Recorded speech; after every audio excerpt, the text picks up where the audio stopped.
Boa noite, pessoal. Naquela mesma noite em que nós entrevistamos a poetisa Ângela Zanerato, nós também que nós resolvemos esticar um pouco, a gente resolveu esticar mais um pouquinho também com a escritora e poetisa Ivy Menon. E é por isso que estamos aqui. É uma live que teve desdobramentos, portanto. Então, boa noite a quem estiver nos assistindo, boa noite, Christian, seja bem-vinda de novo, Ivy. Ivy, eu vou fazer uma abordagem mais ou menos como eu fiz com a Ângela, mas eu sei que vocês se encontram na palavra, mas são pessoas com personalidades bastante distintas. Vou fazer como fiz com ela. Conta um pouquinho sobre a sua história. Assim, a minha história, eu brinco, falo, dá um Google, que o pessoal vai ficar sabendo, sabe? A pessoa, quem é você? Eu falo, dá um Google. Assim, uma pessoa que nasceu na roça. Eu sou a primeira filha de um trabalhador rural que tinha 20 anos quando eu nasci, e assim, a minha mãe estava com coqueluche quando ela estava grávida. E aí eu nasci prematura. Eu falo que eu não nasci, eu fui tossida. Eu fui tossida. E estava lá só o pai, aquele trabalhadorzinho rural, com a dona gorda, que eles chamavam, sabe? Que é minha avó espanhola. E eles tiveram que fazer o parto que eu nasci. E aí o pai, né, não sabia nada daquilo, minha avó também, porque eles traziam o médico lá para o parto, né? Na hora, para a fazenda. Mas no dia que eu nasci não deu tempo. Nasci de 8 meses, com a mãe com coqueluche, o pai que fez o parto. O pai e a nona gritando lá em volta, ele fez o parto quando eu nasci. E aí ele não tinha nada para me dar, a não ser a identidade dele, o nome dele. Por isso que eu me chamo Ivanilda. Ele chamava Vanildo, meu pai. Aí o pessoal, my God, isso é nome de escritora, Deus me livre, não dá. E mudaram meu nome para Ivy. E ficamos assim. Então a minha história começa aí. Começa num paizinho agricultor, que me amou absolutamente, ele me carregava assim, na mão, mostrando para os outros, que coisa mais linda que eu fiz, olha isso, até do primeiro dia de vida meu, até o último dia de vida dele, eu fui amada. Porém, ele era sem juízo. E ele carregava a gente para cima e para baixo, no meio dos matos. Então, nós não crescemos aos pés e às saias, né? Os pés do meu avô, as saias da minha avó. Nós saímos pelo mundo com ele, sabe? E assim, nós passamos muita fome. Eu sou a mais velha de 7 irmãos. Todos nós somos absolutamente pobres, miseravelmente pobres. Então, tem essa história de luta, de ter que... Não, comer era uma luta diária. A minha história de vida é uma história de luta. Eu até brinco, eu falo assim, meu Deus, quando é que eu vou ter 6 meses de descanso? Uma coisa muito louca. E nós, diferentemente das outras amigas minhas, como a Ângela teve acesso a livros, essas coisas, eu não tinha isso. Nunca tive acesso a essas coisas. Eu gostava de ler, e eu comecei a ler de rótulo de remédio até qualquer coisa que passasse pela minha frente, qualquer jornalzinho, qualquer coisa velha, até que o pai mudou definitivamente para uma cidade para a gente trabalhar de boia fria, e não mais ele um trabalhador peão fixo numa fazenda, por exemplo. Ele deixou de ser fixo. Na verdade, ele nunca foi fixo, né? Porque ele mudava de fazenda. Teve lugar que nós moramos só 40 dias. Então, quando nós mudamos para Rancho Alegre, que é uma cidade perto de Cornélio Procópio, onde eu nasci, nós ficamos uns, sei lá, 9, 10 anos lá, que foi a minha adolescência toda. acho que foi dos 11 aos 19 anos, ou por aí, que lançou Boia Fria mesmo, aquele trabalhador rural, mas na época em que a gente subia no caminhão e trabalhava das 6 da manhã às 7 horas da manhã, às 6 da tarde, depois estudávamos à noite, trabalhava doméstica na Entre Safra, e eu comecei a ler o que a minha patroa primeiramente me ofereceu, que foi um livro do Monteiro Lobato, do Sítio do Pica-Pau Amarelo, Reinações de Narizinho, que eu fiquei loucamente apaixonada, loucamente. Depois eu lia todos os livros da biblioteca, aquela coleção Vagalume, aquelas coisas assim. Então, minha vida é diferente. É diferente porque eu não o acesso que eu tive a livro foi uma coisa muito precária. Tanto que eu e o meu irmão, que em memória faleceu há exatamente uma semana, que foi uma dor terrivelmente para mim, né? Ele, ele, eu e ele sentávamos no chão depois que a gente voltava da Boia Fria para a gente ouvir a Voz do Brasil. Tinha um quadro na Voz do Brasil que chamava Projeto Minerva e que nós conhecemos música clássica lá. Nós conhecemos Verdi, eu conheci Tchaikovsky, sabe, Beethoven, Bach, tudo assim no radinho de pilha, sentado no chão, sabe, bebendo aquela coisinha, sabe, aquela mínima coisa que vinha de cultura para nós. E nós éramos diferenciados já, sabe? Eu não sei por que isso. Nós éramos diferenciados, embora a gente fosse no meio de todos eles, aqueles trabalhadores rurais miseráveis, a gente gostava de música clássica, a gente gostava de MPB. Imagina, eu conheci Elisete Cardoso naquela, sabe? Elisete Cardoso, eu gostava de Miltinho, entendeu? Já gostava de música popular brasileira, já era diferente para nós, sabe?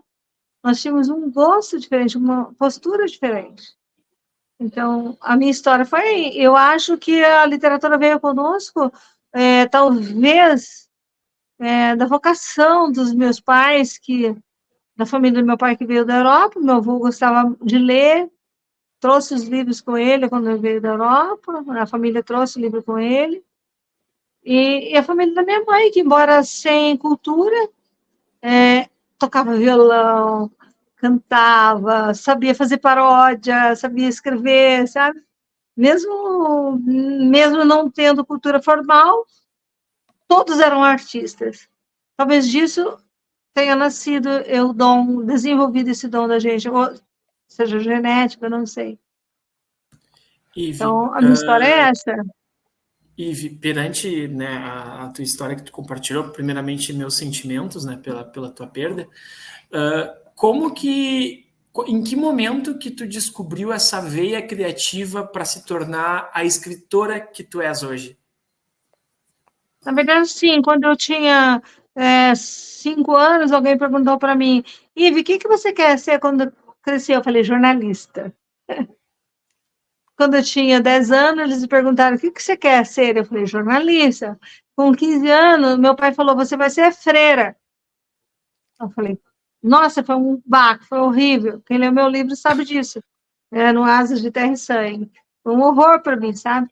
E aí, mas o pai falou, tá bom, então eu ia ser jornalista, eu ia ser freira. Só que ele escolheu as Paulinas para me mandar, sabe? Você imagina, as Paulinas. Eu falei, pô, vou ser jornalista. Vou ser jornalista. Eu vou ser freira, mas eu vou ser jornalista. Daí teve um padre que chegou no meu pai e falou, Menon, ele chamava meu pai pelo sobrenome, Menon, não deixa sua filhinha ir lá não, sabe, porque ela é tão pequenininha, na verdade eu era assim, a raquítica mesmo, aquela coisa assim que não tinha nem, o médico disse que meus ossos nunca foram formados totalmente, sabe, e aí ele falou, ela não vai aguentar o noviciado. E eu não sei, as freiras vieram de Curitiba, foram lá para a minha cidadinha Rancho Alegre, e no dia que elas chegaram lá, porque não tinha essa comunicação hoje, e-mail e tal, quando elas chegaram lá, o pai falou, não vou deixar minha filha ir mais, não. E elas voltaram sozinhas. E aí eu continuei querendo ser jornalista, trabalhando na roça. Ao contrário da minha amiga Ângela, eu escrevi algumas coisinhas no diário, mas eu nunca, não tenho isso. Eu perdi essas informações, sabe? Eu lia bastante, e quando nós nos mudamos de Rancho Alegre para Maringá, um ano depois que eu tinha saído da roça, eu fui trabalhar de secretária no jornal O Diário de Maringá. E, assim, um mundo fascinante se abriu para mim, sabe? Você imagina, um ano depois de largar a enxada, eu estava lá, sabe, na máquina, sabe, datilografando o que o chefe mandava, mas estava. Um dia, um jornalista, queridíssimo amigo meu, depois ele deixou o jornal e trabalhou só na área de universidade, como professor, como pesquisador. Ele falou para o dono do jornal, o dono do jornal falou para ele, olha, eu quero que você faça uma página inteira, aquela página central do jornal, sabe, do diário, para mim todo domingo. Ele falou, eu faço, mas se você me deixar aí como repórter, se você me der aí como repórter. E aí... E aí? E aí o dono do jornal teve que se submeter. O cara era muito bom. E aí o cara falou assim, vou ensinar você a escrever. E eu era capaz de escrever 8 páginas datilografadas e ler para ele no telefone, para ele me ajudar a corrigir. E ele me ensinou a escrever. Não sei se eu devo falar o nome dele publicamente, porque, sei lá, tem coisas assim Seu critério, seu critério. Eu prefiro deixar o anonimato, mas ele sabe que ele fez isso comigo, uma pessoa maravilhosa, professor maravilhoso, eu sou muito grata a ele. E aí começamos aí, depois eu comecei a escrever, depois fui contratada por um jornal, mas olha, falar a verdade, entre petróleo e petróleo, sabe, tráfico e tráfego, eu tinha ainda muitas dificuldades um ano depois que eu tinha saído da roça. Mas eu fui. Hoje eu não teria coragem de ler o que eu escrevi, mas a Bíblia diz, não desprezei os pequenos começos. Mas você é uma escritora muito sofisticada. Sou? E sim, é. E uma coisa que chama atenção não vou falar do Mar Fechado, do Mar Aberto, porque a gente já fez uma live sobre isso.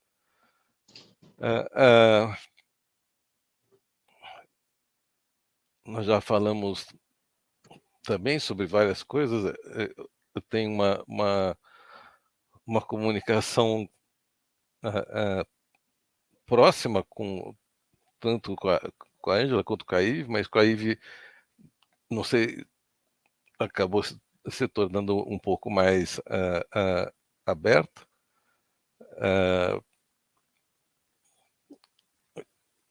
Eu sei que isso aqui vai ao ar mais para frente e que essa semana ela perdeu o irmão dela, infelizmente, mas desculpa falar, você escreve com uma alegria. Eu sei que eu sou o seu melhor momento de vida, mas você escreve com uma alegria que você contagia. O seu livro, que você fala de todo o esforço da família, traz pertinho. Asas de terra e sangue. Asas de terra e sangue. Pessoal, é uma aula de vida. Uma aula de... Eu estava lendo uma reportagem, não sei que instituto de sociologia lá dos Estados Unidos chegou à conclusão que para uma criança ser bem formada, ela precisa de 2 coisas. Muito amor e ajudar nas tarefas da família, nas tarefas de casa. Eu falei, isso explica a Ive, pô. Ela tem uma formação linda, ela olha para trás, e com um sorriso, mesmo nos momentos mais difíceis,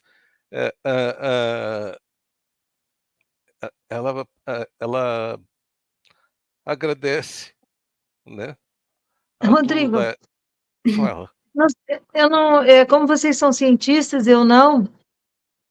Eu tenho só uma pós em filosofia, além de direito, né? E algumas outras coisas que você sabe, né? Eu acho assim que qual que é o princípio, o pressuposto para uma tese? É você ter originalidade, não é não? Você precisa ter originalidade. Qual que é a minha originalidade? Qual que é a minha origem? Eu tenho base, você entendeu? Você tem história? Então, não, quando eu penso no meu passado, eu não penso, ele não está solto. Sabe, eu fui construída em cima de uma alicerce. Foi, Então, os meus pais foram alicerces para mim, sabe? Eu foi. tive essa questão do amor. Embora eu Muito. discorde alguma coisa de você a respeito dessa questão de ajudar nas tarefas, óbvio que isso está absolutamente certo, essa tese está certa. Só que no nosso caso, nós não fomos só ajudando, nós fomos muito abusados. Explorados. Fisicamente, o abuso nosso, o abuso físico não foi um abuso sexual, foi um abuso, abuso de excesso de trabalho.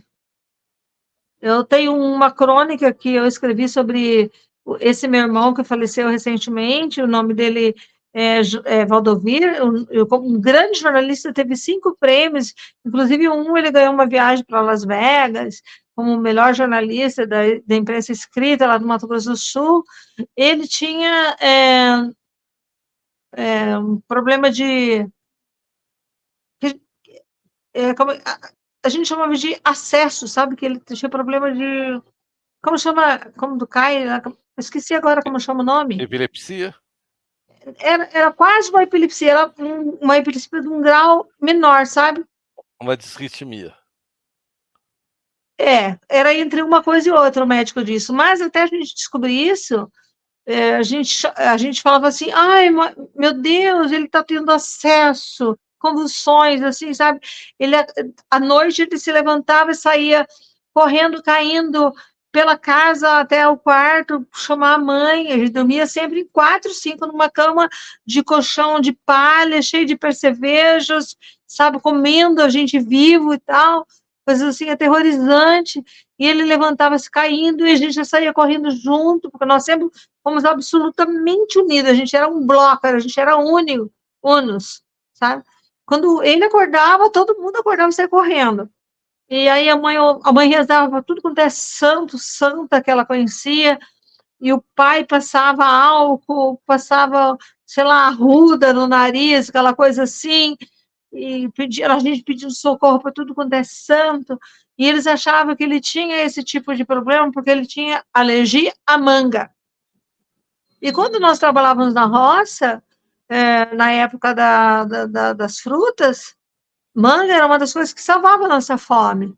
Muitas vezes a gente deixou de comer para ele não ficar com vontade de comer, sabe? Para ele não comer.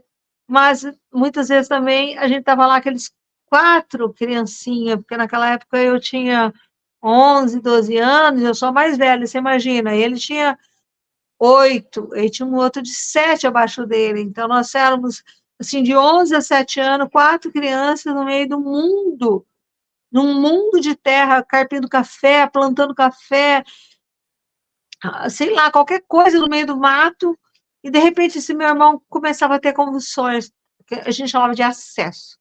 Começava a cair, estribuchar, sabe? Se tivesse na chuva, ele ficava todo cheio de barro. Se tivesse no verão, assim, na seca, ele ficava cheio de terra. Eu acho assim que a minha escrita é isso, sabe? É uma escrita de convulsão, uma escrita de terra, uma escrita de lama, uma escrita de dor, mas ao mesmo tempo é uma escrita de acolhimento, porque o pai, a primeira vez que viu isso nele, falou: meu pai falou: meu filho, sabe? Catou ele no colo, pedindo socorro para todos os deuses e deusas, jogou a aguinha de moringa na cabeça dele, sabe? Ali chorou junto, o pai sempre chorava junto conosco, a mãe também chorava junto, dividia um pescocinho de frango, sabe? Assim, sabe? O pai dava uma colheradinha na nossa boca, que ele achava que a comida não tinha dado muito, tinha sobrado muito para ele, ele pegava o garfo, colocava na nossa boca, sabe? Era tudo assim, muito dividido, sabe? E sempre tinha música junto, o pai e a mãe estavam tocando, o pai tocando violão, mesmo que faltasse uma corda, né? Mesmo que o violão era velho, e a mãe ali fazendo a segunda voz, interessante, né? Porque a mulher, ela que fazia a segunda voz, e ele fazia a primeira voz no violão, e a gente estava sempre junto, ali em volta um do outro, sabe? Então, acho que a minha escrita é isso. Talvez tenha sido mais fácil para eu fazer a Sofia no mar fechado, no mar aberto, exatamente por causa disso. Porque eu cresci ali em volta do chão, do fogo, sabe? Do amor, do acolhimento. Então, acho que no meu livro, Asas de Terra e Sangue, o que tem nele é muito mais do que uma escrita, sabe? Do mesmo Muito mais. jeito que a minha amiga Ângela fala que escreve com o corpo, eu escrevi muito mais. É com o corpo também, mas de uma outra forma. Com aquele corpo de entrega, de excesso, sabe, de se dar Escreveu mesmo, com sabe? alma. É um corpo que estava com a alma junto, sabe? É uma escrita de sangue mesmo, sabe? É uma coisa muito. E assim, às vezes as pessoas ficam chocadas com as histórias que tem aqui, porque aqui não tem romantização da pobreza, sabe? Não tem romantização da miséria, mas também não tem aquela pieguice, ó, como eu sou coitadinha, sabe? Também não tem isso. Tem, como o Rodrigo disse, tem uma alegria imensa. Eu não perdi nenhuma alegria na minha vida, sabe? Não. Mesmo naquele caos que nós vimos, naquela miséria, eu nunca perdi uma alegria na minha vida, nunca. Eu fui muito feliz. Eu sou feliz. Você é feliz, você passa felicidade, você passa amor no seu livro, mas de uma forma tão linda. E sem falar dos seus outros escritos, que são, insisto, sofisticados pra caramba. Então eu estou descobrindo que a escritora Ivy, ela se fez sozinha. Isso com toda a sua história, né?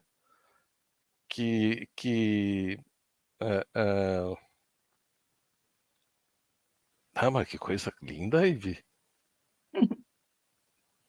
Caramba, eu tô emocionado e quero que quem estiver assistindo também tá. O Christian tá, eu sei que eu Eu tô conheço me ele. segurando aqui, cara. Já chorei em live, eu tô me segurando para não chorar de novo. Ah, Christian. Não, para mim já rolou uma aqui, relaxa, velho. Relaxa, Eu queria já porque já... aproveitar e eu queria mandar uma pergunta carrasca para Ivy. Manda Ivy, aí.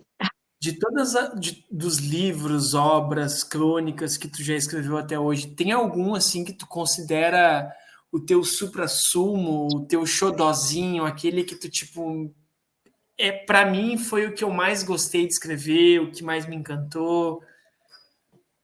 Eu tenho um livro chamado Flores Amarelas, que eu morro de vergonha de ter publicado ele, sabe? Ué, por Porém, quê? nele. Ah, Porque cara, porque eu não tinha maturidade para ter publicado, né? Então, tem assim uns 30% que dá para ler, sabe? E nesses 30%, eu tenho um poema que chama Rezas da Roça, que eu gosto muito dele.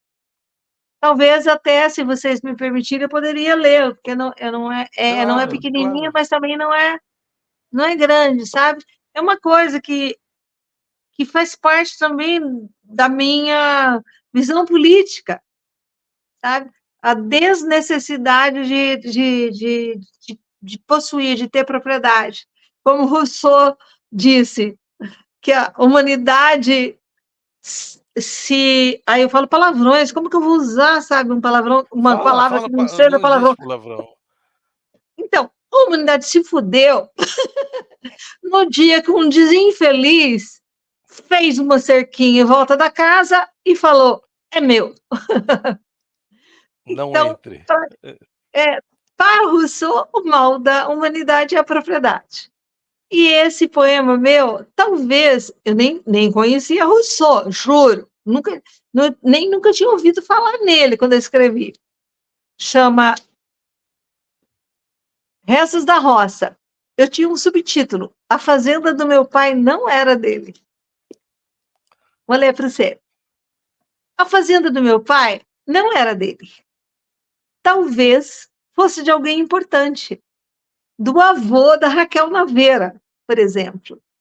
Mas eu era dona da roça, cheia de pés de abobrinha, asas de arara, capivara, bicos de tucano, pés de ingás, ramas de feijão de corda, cordas de cipó, rancho, palhoça e muito espaço para se brincar e pintar com fumaça de lamparina de querosene. A fazenda do meu pai não era dele, mas era tão grande. Até perder de vista me pertencia. Possuí todos os horizontes, todos os abismos de trás dos morros, rios, erosões, cemitérios. Ah, como são lindos os cemitérios onde são plantados os pobres, a poesia na terra que os cobre, feito quando se planta a semente na semeadura das águas. Na fazenda do meu pai, não era dele a cerca, mas eram minha, as cercas quebradas, as capoeiras roçadas, as queimadas que choravam feito filhote de preá quando correm da chuva. Meus ainda os canaviais com cheiro de melado, puxa-puxa e rapa de tacho de rapadura. A fazenda do meu pai não era dele, mas os terços de joelho, as ladainhas e eu descalça, ressequida, esperando milagre, sempre acontecem milagres na roça. Éramos parte dele. Sua tanto quanto era a roça, tão dele quanto as rezas desfiadas na madrugada de graveto estalando num fogão de barro. Ah, quem ousaria dizer que a fazenda do meu pai não era dele, que eu não era dele e que a roça não era nossa? Então eu penso que talvez isso seja eu, sabe? A fazenda do meu pai não era dele, mas nós pertencíamos ao meu pai. Se você e assim, a mãe também, a gente pertencia à mãe, só que na nossa casa era, vamos na casa do pai, sabe? Aquela coisa, o pai era o nosso núcleo, sabe? Então, eu penso que o agregador era ele, sabe? Nós somos ele. A mãe era ele, nós fomos ele. Eu sou ele. Eu Sim. creio Todos que são. exatamente a partir dele sei lá, nós criamos um núcleo e a partir daí, sei lá, nós crescemos.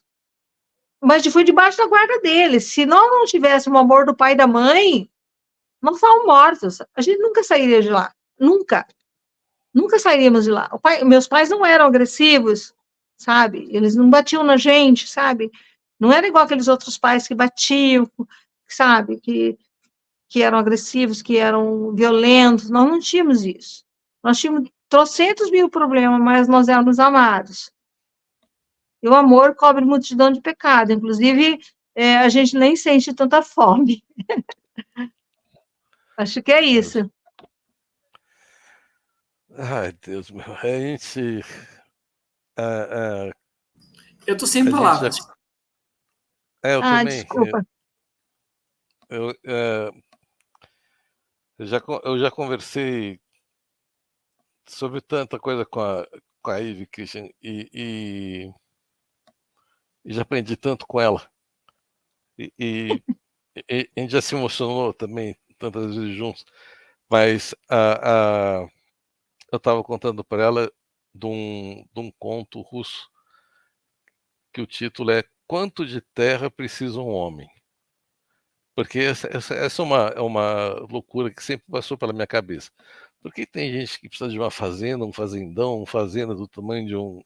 Que tem um município dentro, fazenda que tem. Exatamente. E daí no conto, o cara ele vai comprando é, é, lotes de glebas de terra cada vez maiores. E daí, nessa ambição desmedida, ele acaba infartando e morrendo, né? E daí o servo que estava do lado dele, bem russo, fala assim: olha, o tanto de terra que você precisava era 2 por 1. Não precisa mais disso. 2 por 1 em terra e acaba.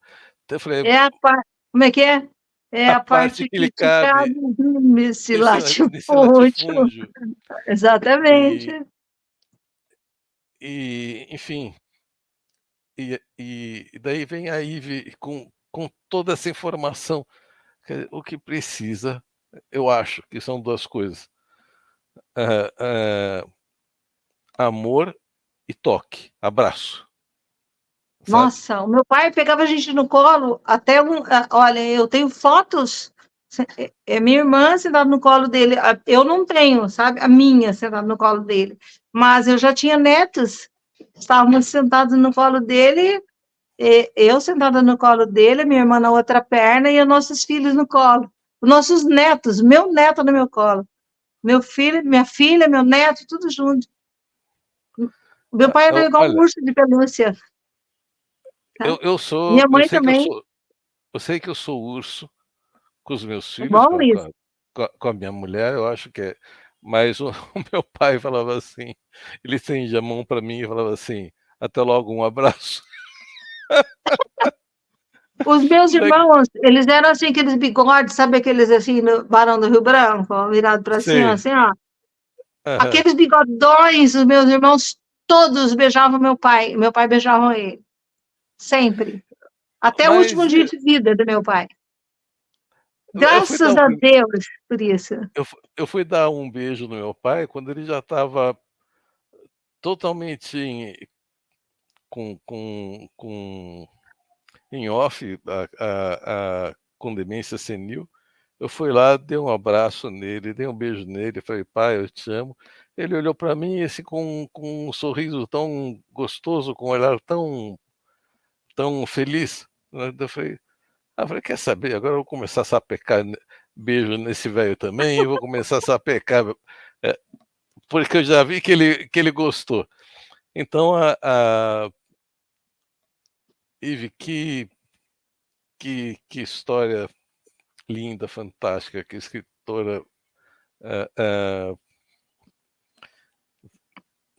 sem igual você é. Que história que enche todos de luz, essa que é a verdade. Então, Eita, eu tô pensa ficando... assim, sabe, que a gente, né, a gente eu poderia escrever mais, sabe, as coisas. Ainda tem muita gente que está viva, sabe, nessa. Ainda tem muita gente viva, muitos amigos meus que são filhos de pessoas para as quais eu trabalhei. Quando eu trabalhava de doméstica, eu aprendi na lavanderia, né? A patroa fazia o prato que eu já tinha cozinhado, né? Colocado, servido à mesa, daí elas tiravam um prato para mim depois que eles comiam, ela tirava um prato para mim e mandava comer na lavanderia. Então, assim, ainda tem muita gente que vive. Então, eu penso que, como eu sou amada, eu fui amada, eu não quero ainda, nem isso eu quero causar, sabe? Então, prefiro esperar mais um tempo para depois contar outras histórias, mas a gente que viveu essas histórias, nem, acho que 2%, nem 2% lá dos meus amigos saíram de lá. Eu falo que eu só saí porque eu era branca e amada. Se eu fosse preta, porque o preconceito é imenso no Sul, você sabe, né? As chances que eu tive, mesmo sendo pobre, foram maiores do que outras amigas minhas que não eram brancas. Então, tem preconceito, tem sim. Ainda, acima de tudo, eu penso que eu sou privilegiada. Por mais que eu tenha sofrido e passado por situações terríveis, que indescritíveis, eu ainda fui privilegiada. O amor privilegia, a princípio. Olha, aí você apaixona a gente. Obrigada. apaixona assim ao Christian fazendo assim Nada, com a Christian, cabeça. nada. Eu acabei de colocar no WhatsApp, te juro. Acabei de mandar pro Rodrigo agora no WhatsApp, aqui no nosso privado. Tô apaixonado por ela, pela história, sabe? Pela pessoa, porque é muito cativante, é muito bonita, né? É muito inspiradora também, né? Porque a gente conhece muita gente que pode ter a mesma história que tu passou e em vez de dar a volta por cima, tá se utilizando dela para cada vez mais se lamentar. E dá para ver que tu usou dessa história para tu te reerguer cada vez Eu, mais, né? eu sempre digo, Transmitindo Rodrigo, e Christian, eu digo o seguinte, que quando você vive tudo o que eu vivi, você tem duas alternativas. Ou você fica misericordiosa ou amargurada. Graças a Deus, para mim, e como é a ficar melhor amargurado não vai parte. resolver as coisas, É, né? isso porque você não sabe, Christian. Eu acho que o Rodrigo já sabe. O meu marido, o meu primeiro marido, eu casei jovem, eu tinha 22 anos. Eu tive a primeira filha com 24 e outra em seguida, um ano depois, com 25 anos, eu tive a segunda filha. E tinha acabado de se formar em odonto e foi trabalhar como oficial, né, do Exército.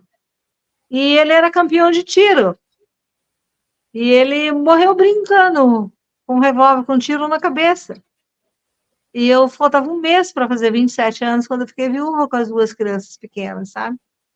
Então, assim, depois que eu saí da roça, que eu comecei a trabalhar no jornal, que eu comecei a estudar e tal, e daí, sabe, conheci aquele cara, minha família se apaixonou, eu também, tal, vou ser feliz para sempre.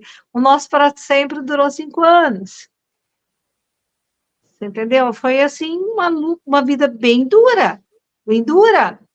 E depois eu resolvi fazer concurso público, porque entre o feijão e o sonho, eu estava até conversando com o Rodrigo sobre uma matéria que nós lemos, eu acho que às vezes ainda a gente é movido por essa criança que sente falta, sabe, que tem essas faltas.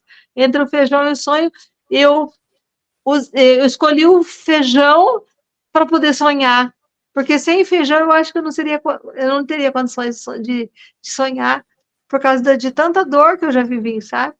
E aí eu fui fazer concurso público.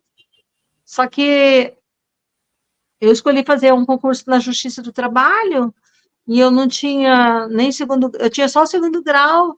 E eu, sei lá, eu fui em Cuiabá fazer um concurso público, fomos em 2 ônibus, e como eu era única que não tinha curso superior, então quando terminou, eu peguei o gabarito meu e fui corrigir pelo dos outros, né? Só eu passei dos 2 ônibus que foram para Cuiabá. Você entende? Então, Que momento.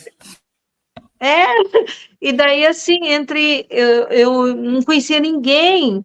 Eu acho que com 2 meses eu virei assistente do chefe, com 5 meses eu virei chefe, e eu participava das reuniões do gabinete da presidência do TRT. Cara, eu fui chefe da sessão de imprensa do TRT. Cara, eu não sabia. Olha, eu tinha 30 e poucos anos, era uma criança. Eu sou uma criança. Sou uma criança, não entendo nada, sabe? Aquela coisa. Então, eu penso assim, que essa criança talvez que tenha me salvado a vida toda, sabe? Essa criança alegre, cheia de vida, cheia de coragem, sabe? De ousadia, até meio sem noção, é que me salva. Então, talvez a gente tenha saído de alguns temas tão complexos, né? De, de, de outras lives, assim, de temas tão complexos, e a minha vida foi dura, sabe? A minha vida foi um regaço, não dá para falar. Não dá para falar como foi, porque a gente não conta, a gente só conta 10%. Então, e ao mesmo tempo, essa alegria que existe dentro de mim me moveu, me move. E eu sou muito grata ao universo por isso. E olha, conhecer vocês também é uma baita de uma gratidão a Deus. Gratidão é nossa. Gratidão toda nossa. A sua generosidade, o seu acolhimento, assim como o da Ângela,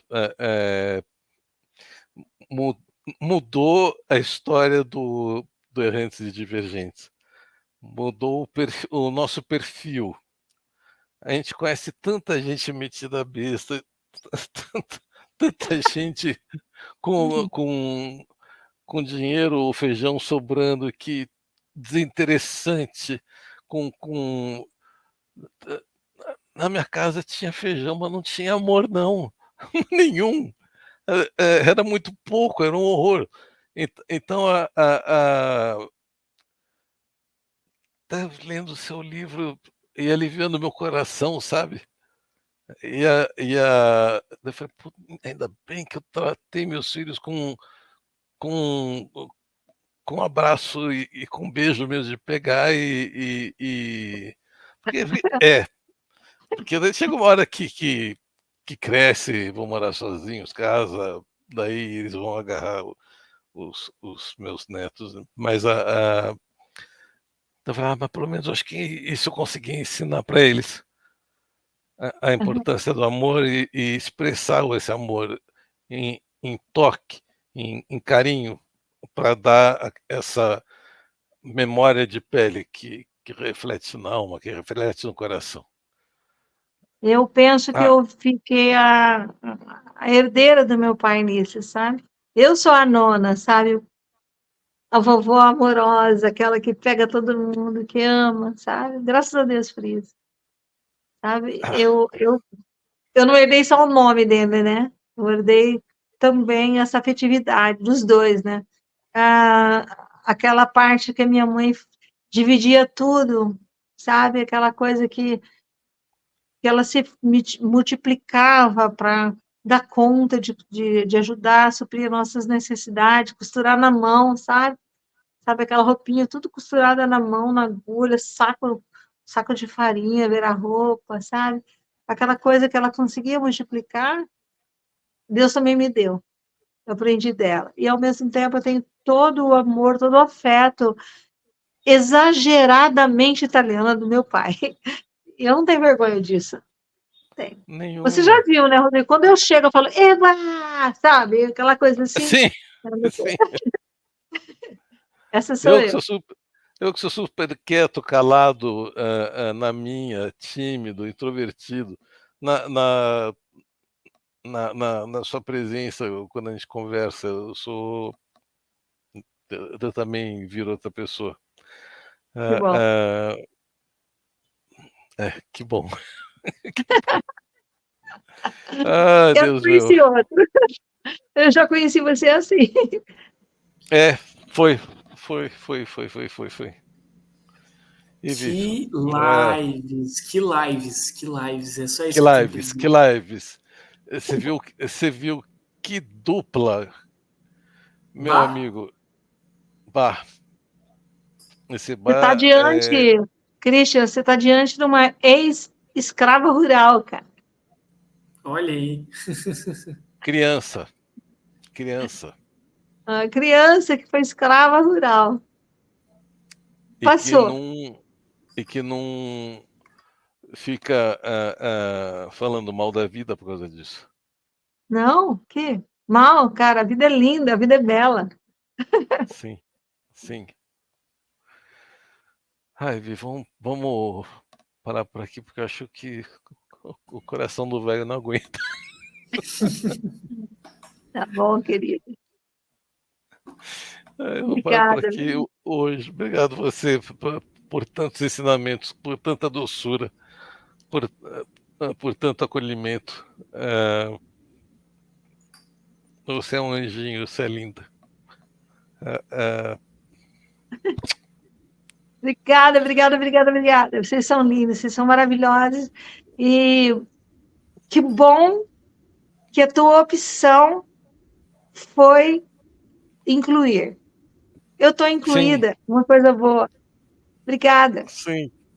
Como que eu Peraí. ia receber se você não me levasse? Obrigada. Obrigado por você ter vindo. Obrigada. Fala dos seus livros, onde é que a gente acha os seus livros para comprar? Não tem. Eu sei que não tem. Eles estão esgotados, né? Com exceção do Do Mar Mar Fechado. Fechado e Mar Aberto, que qualquer pessoa pode pedir para mim, no inbox, no meu Face, no Insta, Yves Menon. Asas de Terra e Sangue, eu ainda pretendo fazer uma segunda edição, talvez esse ano. Por favor, faça esse isso. aqui também, esse aqui, mesmo que eu tivesse, eu não venderia, porque eu tenho vergonha. E agora eu estou escrevendo um novo romance, mas uma pegada totalmente diferente. Qualquer hora eu mostro para você, Rodrigo, um pouco dele. Ela está escrevendo há 3 anos esse romance. Imagina que vai sair. Pesquisando bastante. Hoje eu consegui escrever uma folha de A4. Está bom. Uma hora dessa eu mostro. Tá bom? Tá maravilha. Obrigada, Cristian. Então, pessoal, com essa maravilhosa presença da Yves, faço das palavras do Rodrigo as minhas. A gente encerra mais uma live de Errantes e Divergentes. Então, todo mundo que nos acompanhou até agora, a gente agradece muito a presença de todos. Fiquem à vontade para mandar depois perguntas, comentários aqui na nossa live, ou até mesmo para a Yves, né, para que você possa interagir com ela. Fique à vontade. E até a próxima, pessoal. Até uma próxima quinta, até às 20 horas, que é o nosso horário padrão aqui de Errantes e Divergentes. Busquem conhecimento, vida longa e próspera. Até a próxima. Tchau, tchau. Tchau. Tchau.